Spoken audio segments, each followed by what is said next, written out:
اعوذ باللہ من الشیطان الرجیم بسم اللہ الرحمن الرحیم الحمد للہ رب العالمین الرحمن الرحیم مالک یوم الدین ایاک نعبد و ایاک نستعین اہدنا الصراط المستقیم صراط الذین انعمت علیہم غیر المغضوب علیہم ولا الضالین صدق اللہ.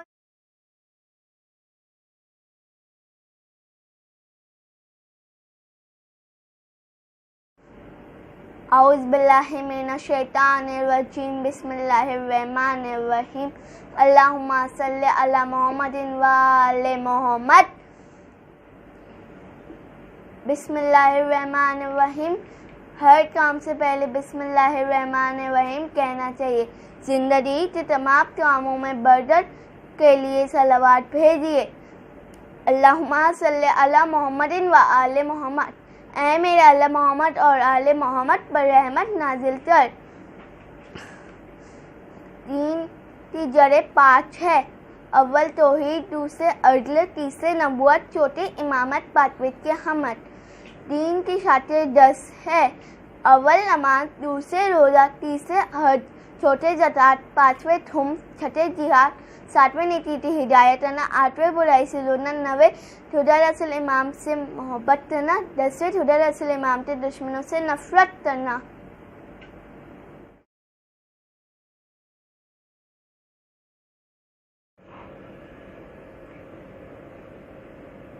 اعوذ باللہ من الشیطان الرجیم بسم اللہ الرحمن الرحیم اللہم صلی علی محمد وآل محمد. اللہ ایک ہے، پنجتن 5 ہے، امام 12 ہے، معصوم 14 ہے. اللہم صلی علی محمد وآل محمد.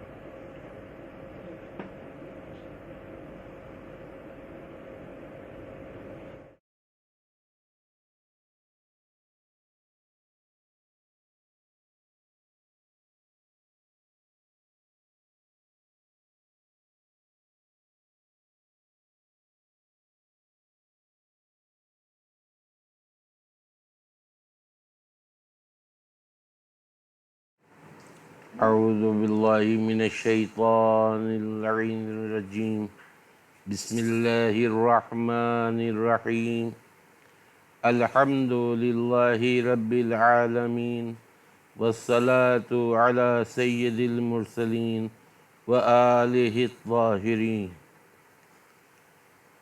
عزیزان گرامی، کل میں نے شہید انسانیت کی تمہید پڑھ کر آپ کی خدمت میں پیش کی تھی. آج پہلا باب امام حسین علیہ السلام کی نسبی خصوصیات، خاندان اور اس کے شاندار روایات. نظام اخلاق کی تشکیل میں آباء و اجداد کا بڑا حصہ ہوتا ہے. توارث صفات اور خاندانی احساسات کے لحاظ سے بھی، اور اس لیے بھی کہ بچپن سے کان میں پڑے ہوئے ماضی کے تذکروں سے قوائے ادراک و شعور کی اسی طرح پرورش ہوتی ہے جس طرح دودھ سے بچے کی جسمانی پرورش، اور جس طرح دودھ خون کی شکل میں تبدیل ہو کر رگوں میں دوڑتا ہے، یوں ہی بچپن کے سنے ہوئے تذکرے بجلی کی سی رو کے ساتھ انسان کے دل و دماغ کی گہرائیوں میں اترتے اور نفس کے تحت شعوری طبقوں میں راسخ ہو جاتے ہیں. اس لیے مذہبی معتقدات سے قطع نظر کرتے ہوئے انسانی حیثیت سے حسین کو سمجھنے کے لیے ان کے آباء و اجداد کے کارناموں پر نظر ڈالنا ضروری ہے. حضرت ابراہیم خلیل اللہ کی ذات بڑی حد تک بین الاقوامی حیثیت رکھتی ہے. یعنی یہود و نصارہ اور مسلمان سب ان کو مانتے ہیں، اور وہ مذہبی طور پر مسلمانوں کے مورث اعلیٰ کہے جا سکتے ہیں، کیونکہ قرآن کریم کی تصریح کے مطابق حضرت محمد مصطفیٰ نے اپنے کو ملت ابراہیم کا رہبر بتایا، اور حضرت ابراہیم ہی نے اس جماعت کا جو راہ حق میں ان کے پیچھے آئی سب سے پہلے نام مسلم رکھا. اور ابراہیم کی زبانی اپنے پروردگار کی بارگاہ میں یہ دعا بھی مذکور ہے کہ خداوندہ ہم کو مسلم قرار دے اور ہماری اولاد میں سے بھی ایک امت مسلمہ قرار دے۔ اس طرح مسلمانوں کی قومی زندگی اور پیغمبر اسلام کی بعثت گویا دعائے ابراہیم کا نتیجہ تھی۔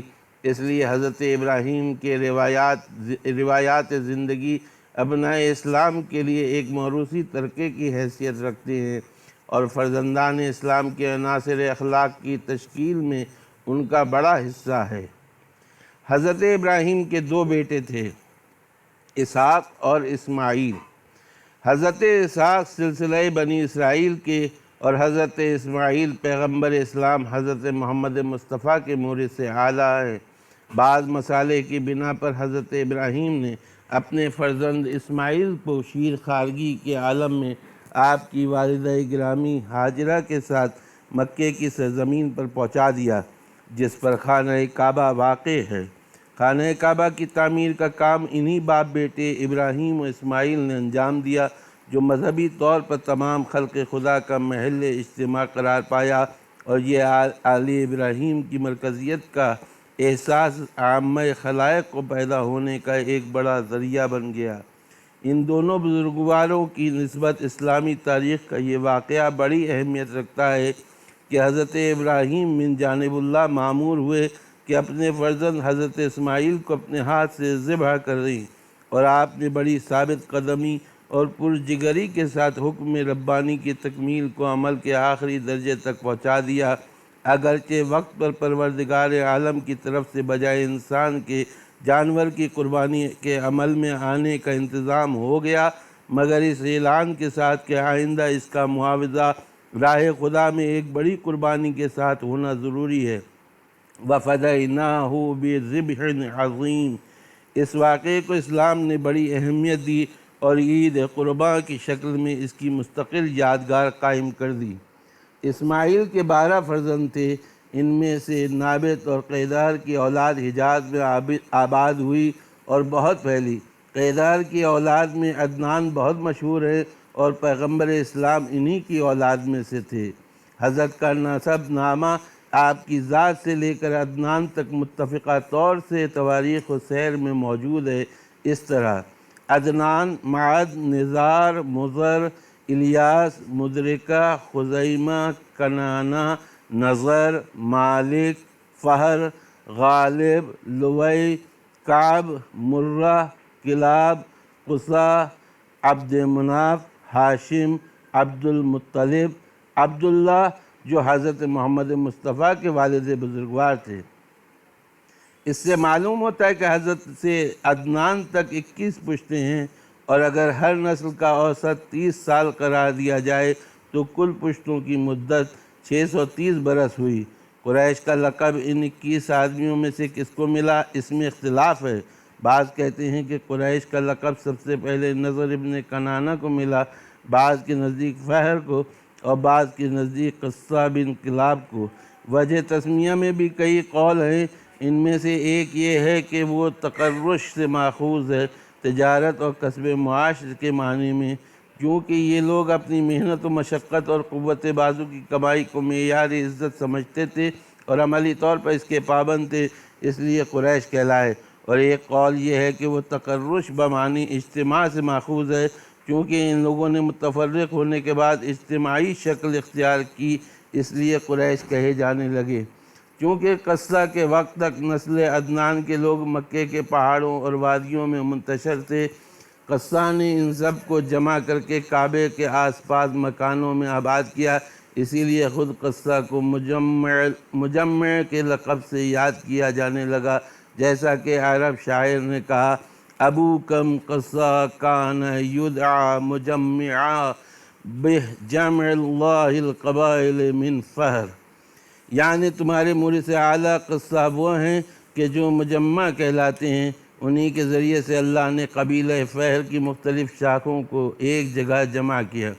نابت اسماعیل کے بعد خانہ کعبہ کی تولیت جرہمی خاندان کی طرف، جو ان کے ننیھال والے تھے، منتقل ہو گئی تھی، اور اس طرح یہ لوگ دنیاوی اور مذہبی اقتدار دونوں کے مالک بنے ہوئے تھے۔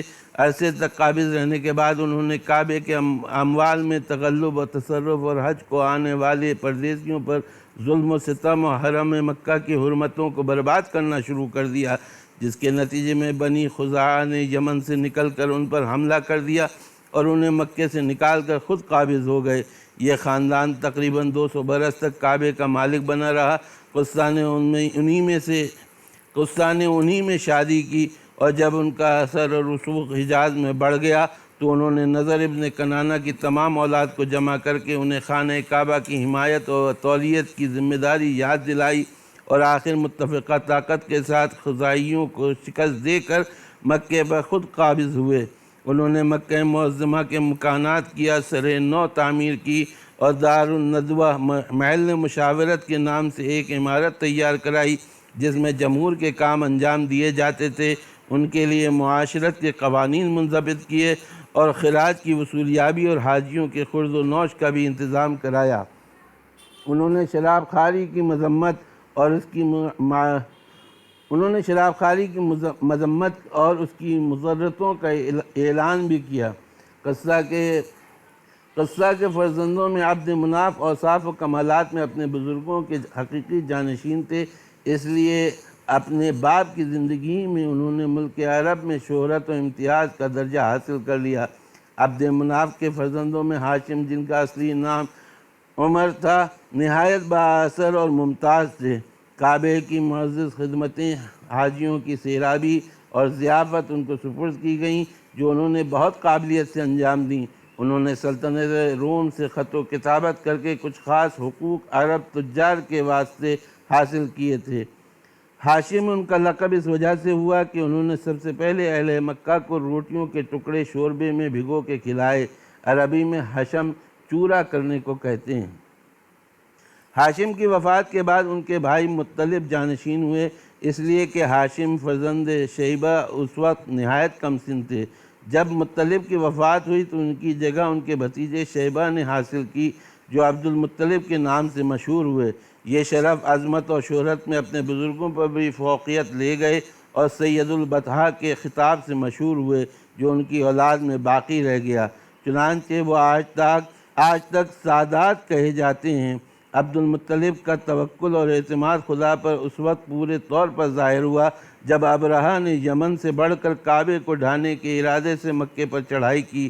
مکے والوں کے پاس کوئی ایسی فوجی طاقت نہ تھی جس سے وہ غنیم کا مقابلہ کرتے، مگر عبد المطلب خداوندی امداد پر بھروسہ رکھتے تھے۔ آخر غیبی طاقت ہی نے اصحاب فیل کو تباہ و برباد کر دیا۔ عبد المطلب کے 10 بیٹوں میں سے 2 بیٹے عبداللہ اور ابو طالب تھے۔ عبداللہ ابن عبد المطلب کی قربانی کا واقعہ بھی کتب تواریخ میں مذکور ہے، اور مشہور ہے کہ عبد المطلب اپنے فرزند عبداللہ کی قربانی پر تیار تھے، مگر ان کے ننیال والوں کے اصرار پر قرعہ ڈالا گیا اور 100 اونٹوں کی قربانی کے بدلے میں عبداللہ کی جان بچی۔ چونکہ عبداللہ کا انتقال باپ کے سامنے ہو گیا، اس لیے عبد المطلب کے تمام امتیازات و اختیارات ابو طالب کو حاصل ہوئے۔ شیخ البطحاء اور سید القریش کے خطابوں سے مشہور ہوئے، اور ان امانتوں کے ساتھ ساتھ جو ابراہیم و اسماعیل کی متروکہ تھیں، ایک سب سے بڑی امانت جو ان کی حفاظت میں آئی وہ عبداللہ کے یتیم فرزند محمد کی ذات تھی۔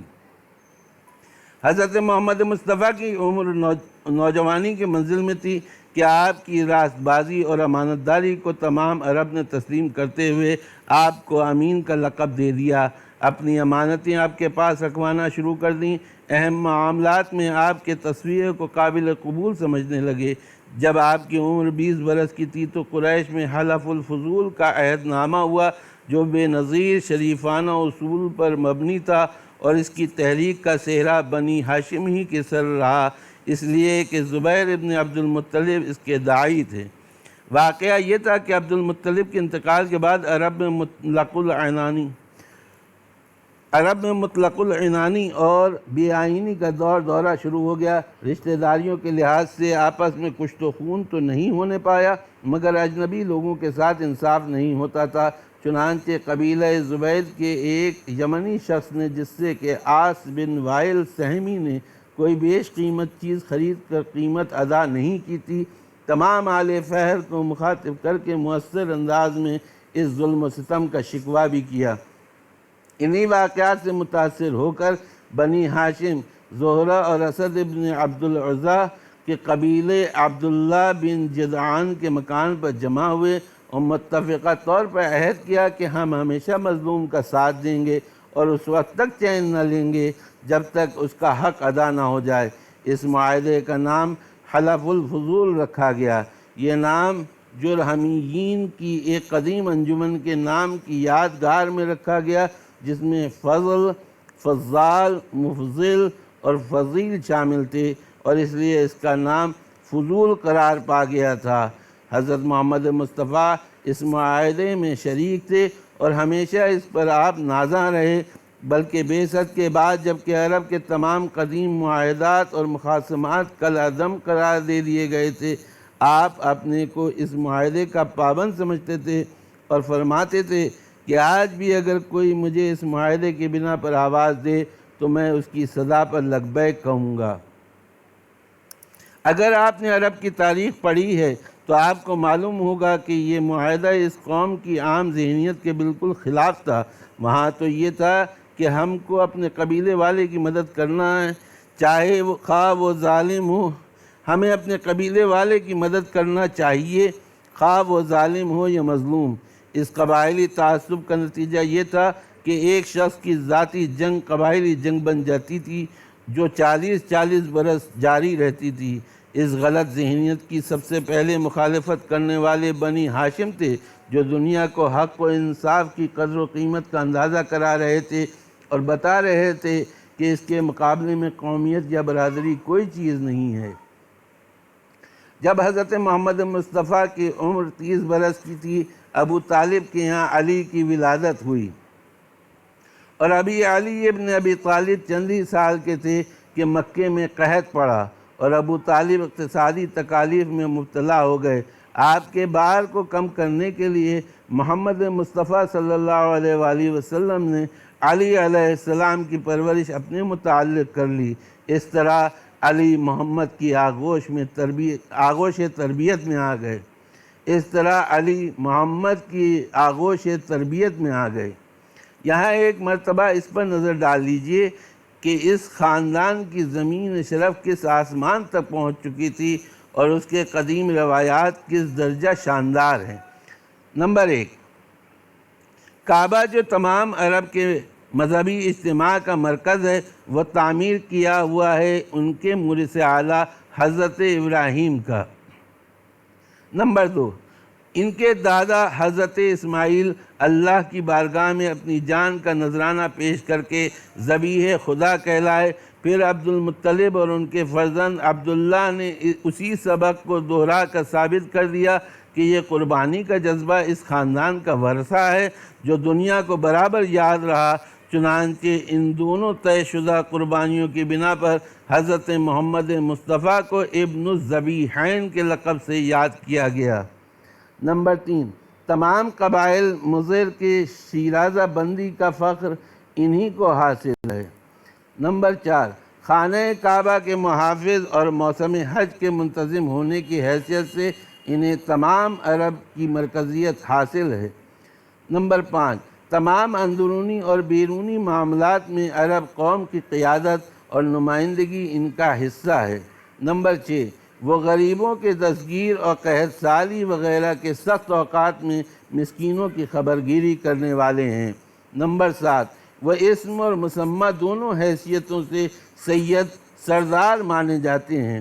نمبر 8، وہ ایک ہی وقت میں میدان جنگ کے شہسوار اور عالم روحانی کے رازدار ہیں، جس کا گواہ اصحاب فیل کے مقابلے میں عبد المطلب کا طریقہ پیکار ہے۔ نمبر 9، انہوں نے مظلوموں کی حمایت اور حق کی طرفداری کا بیڑا اٹھایا اور اس بارے میں تمام قریش کی رہنمائی کی۔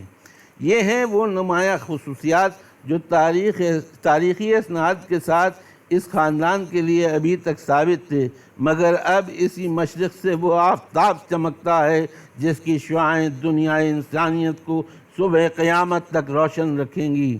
7ویں صدی عیسوی کے شروع ہونے پر جبکہ دنیا تاریکی کے عظیم دور سے گزر رہی تھی، جزیرہ نما عرب سے یہ آفتاب طالع ہوا جس کی ابتدائی کرنیں اگرچہ حجاز کی سرزمین مکہ سے ظاہر ہوئی تھیں، مگر رفتہ رفتہ اس کی روشنی شرق و غرب میں پھیل گئی اور دنیا کو روشن کر دیا۔ یہ عالمگیر مذہب اسلام تھا، اور اس خداوندی پیغام کے پہنچانے کے لیے محمد مصطفیٰ منتخب ہوئے، جن کے ذریعے سے کائنات کو ایک خدائے توانا کے سامنے سر جھکانے کی تعلیم دی گئی اور غیر اللہ کی پرستش کو مٹانے کا اعلان کیا گیا، خواہ وہ سونے چاندی پتھر کے بتوں یا گوشت پوست سے بنا ہوا انسانی جو الوہی اقتدار کے سامنے اپنی سطوت اور ہیبت کا سکہ جمانا چاہتا ہو اور خلق خدا کو اپنے سامنے سرنگوں ہونے پر مجبور کرے۔ اس وقت حضرت علی ابن ابی طالب کی عمر 10 برس کی تھی، اور چونکہ علی پہلے سے رسول کی آغوش تربیت میں تھے، اس لیے یہ کہنا بالکل درست ہے کہ علی اور اسلام میں وہی وابستگی پیدا ہوئی جو ایک آغوش میں رہنے والے دو بچوں میں آپس میں ہونا چاہیے۔ چند سال تک رازداری کے ساتھ فرض تبلیغ کو ادا کیا گیا۔ اس کے بعد حکم آ گیا وَأَنذِرْ عَشِيرَتَكَ الْأَقْرَبِينَ، یعنی اپنے قریبی رشتہ داروں کو تبلیغ کرو۔ حضرت نے اس حکم کی تعمیل میں دعوت کا انتظام کر دیا اور تمام اولاد عبد المطلب کو جمع کر کے اپنی رسالت کا اعلان کیا اور توحید الہی کا پیغام پہنچایا۔ پھر فرمایا کہ تم میں سے کون شخص اس دین کی اشاعت میں میرا دست و بازو بننے کے لیے تیار ہے، اس وعدے پر کہ وہی میرا بھائی، میرا وصی اور میرا جانشین قرار پائے گا۔ مجمع تمام خاموش تھا۔ حضرت علی اگرچہ سب سے زیادہ کم سن تھے، مگر آپ کھڑے ہو گئے اور کہا میں آپ کا اس مہم میں ہر طرح سے مددگار رہوں گا۔ حضرت نے علی کے کاندھے پر ہاتھ رکھا اور فرمایا بس یہ میرا بھائی، میرا وصی اور میرا جانشین ہے، تم سب کو اس کی اطاعت لازم ہے۔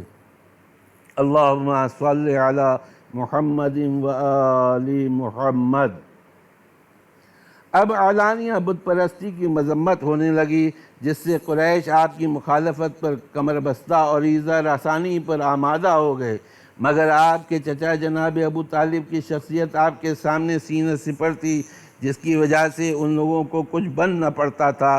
آخر اکابر قریش کا ایک وفد ابو طالب کے پاس آیا، اس میں عتبہ، شیبہ، ابو سفیان، عاص ابن ہشام، ابو جہل، ولید ابن مغیرہ اور عاص ابن وائل وغیرہ شریک تھے۔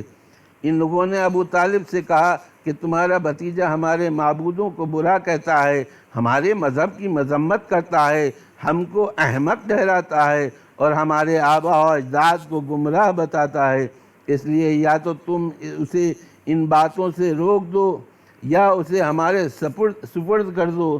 پہلی بار ابو طالب نے نرمی سے ان کو ٹال دیا، مگر کچھ عرصے کے بعد جب یہ وفد پھر آیا تو اس نے نہایت سختی سے کہا کہ اب ہم اس صورتحال کو برداشت نہیں کر سکتے، یا تو تم انہیں روکو اور یا تمہارے درمیان جنگ ہو کہ ہم دونوں میں سے ایک کا فیصلہ ہو جائے۔ ابو طالب نے مناسب سمجھا کہ اب رسول اللہ سے اس کا تذکرہ کر دیں۔ حضرت نے پورا واقعہ سنا تو فرمایا خدا کی قسم اگر یہ لوگ میرے ایک ہاتھ میں سورج اور دوسرے میں چاند لا کر دے دیں تب بھی میں اپنے فرض سے باز نہ آؤں گا۔ خدا اس کام کو پورا کرے گا یا میں خود اس پر نثار ہو جاؤں گا۔ اور یہ کہتے کہتے آنکھوں میں آنسو آ گئے۔ یہ دیکھنا تھا کہ ابو طالب کا دل ہل گیا۔ انہوں نے کہا کہ اچھا تم اپنے فرض کو انجام دیتے رہو، میں آخر دم تک تمہارا ساتھ دوں گا۔ چنانچہ ابو طالب نے حضرت محمد مصطفیٰ کی حفاظت میں کوئی دقیقہ اٹھا نہ رکھا اور جب تک زندہ رہے رسول کے سامنے سینہ سپر رہے۔ مگر حضرت ابو طالب اور خدیجہ کبریٰ کی وفات کے بعد اہل مکہ کی ایذا رسانی حضرت رسول کے خلاف بہت بڑھ گئی اور آپ نے ان کے راہ راست پر آنے سے بظاہر اسباب نا امید ہو جانے کی وجہ سے یہ طے کر لیا کہ کہ اب مکہ معظمہ کو جو آپ کا آبائی وطن تھا ترک فرما دیں۔ چنانچہ رفتہ رفتہ اپنے متبعین کو مدینے کی طرف، جہاں کے کچھ لوگوں نے آپ کی پیروی قبول کر لی تھی، روانہ فرمانے لگے۔ یہ دیکھ کر مکے والے سب آپ کی جان لینے کے درپے ہو گئے اور ایکا ہوا کہ رات کے وقت آپ کے گھر کو گھیر کر آپ کو قتل کر ڈالیں گے۔ آپ اپنے چچا زاد بھائی علی ابن ابی طالب کو یہ ہدایت فرما کر کہ وہ آپ کے بستر پر آپ کی چادر اڑ کر سو رہے ہیں، خود مدینے کی طرف روانہ ہو گئے۔ حضرت علی نے دشمنوں کی کھچی ہوئی تلواروں کے اندر رسول کے بستر پر آپ کی چادر اوڑھ کر آرام کیا۔ پھر مدینے پہنچنے کے بعد جب مخالفین اسلام نے فوجی طاقتوں کے ساتھ مسلمانوں پر چڑھائی کی اور بدر و احد اور خندق وغیرہ کی لڑائیاں ہوئیں، تو ان لڑائیوں میں حق و صداقت کی روحانی طاقت کے ساتھ حضرت علی مرتضیٰ کی تلوار ہر موقع پر اسلام کی فتح مندی کا سبب بنتی رہی۔ حضرت محمد مصطفیٰ کی ایک بیٹی تھیں فاطمہ زہرا، جن کی ان کے بلند اور صاف کی بنا پر آپ اتنی عزت کرتے تھے کہ جب وہ آپ کے پاس آتی تھیں تو آپ تعظیم کے لیے کھڑے ہو جاتے تھے، اور بکثرت حدیثیں آپ نے ان کی فضیلت کے بارے میں ارشاد کیں، جن میں ایک یہ تھی کہ وہ سردار زنان جنت اور سردار زنان اہل ایمان ہیں، اور فرمایا کہ فاطمہ تو بضعۃ منی، یعنی فاطمہ میرا ایک ٹکڑا ہے۔ ظاہر ہے کہ ایسی بیٹی کے لیے رسول ایسی ہی صاحب اوصاف موضوع ترین کفو کو منتخب فرما سکتے تھے۔ اسی کا نتیجہ تھا کہ بہت سے پیغام اور نسبتیں آئیں، مگر سب مسترد کر دی گئیں، اور صرف علی ہی کی ایک ذات، جس کے لیے رسول کا قول تھا کہ میں اور علی ایک ہی نور سے ہوں، اس رشتے کے لیے موضوع سمجھی گئی، اور رسول خدا نے فرمایا کہ یہ میرا ہی نہیں بلکہ اللہ کا انتخاب ہے۔ اللہم صلی علی محمد و آل محمد۔ انہی دونوں مقدس اور بزرگ مرتبہ ماں باپ سے دو فرزند پیدا ہوئے، ایک حسن اور دوسرے حسین۔ اب کیا حسین بھلا سکتے تھے اپنے خاندانی خصوصیات اور قدیم روایات کو؟ بقول مولانا ڈاکٹر سید مجتبیٰ حسن صاحب کامن پوری، حسین جس نسل کی یادگار تھی، وہ صدیوں سے قربانی و فداکاری کی ایک مسلسل تاریخ تیار کر رہی تھی۔ حسین نے دیکھا نہیں مگر کانوں سے سنتے تو رہے کہ ہمارے مورث اعلیٰ ابراہیم خدا کی رضا کے لیے بیٹے کے ذبح پر تیار ہو گئے۔ ہمارے پردادا عبد المطلب نے اپنے بیٹے عبداللہ کو قربان گاہ عبودیت میں پیش کیا۔ ہمارے جد بزرگوار ہاشم نے اپنے مال و دولت اور اثر کو ہمیشہ خلق خدا کی خدمت میں صرف کیا۔ ہمارے خاندان نے مظلوموں کی امداد اور ظالموں سے مقابلے کا حلف اٹھایا ہے، اور اس لیے اگر خلق خدا کسی ظالم کے ہاتھ سے پریشان ہو تو ہمارا فرض ہے کہ ہم مظلوموں کی دستگیری کے لیے آگے بڑھ جائیں۔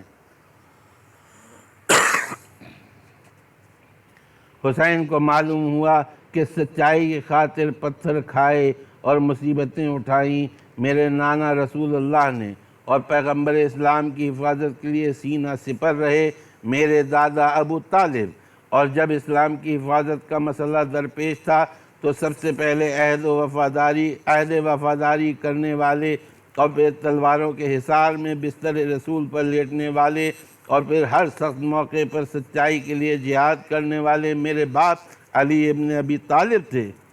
یہ عام قاعدہ ہے کہ بچے جب اپنے بزرگوں کے حالات سنتے ہیں تو ان میں بچپن ہی سے ولولہ پیدا ہوتا ہے کہ ہمیں بھی کوئی موقع ایسے کارنامے پیش کرنے کا مل جائے۔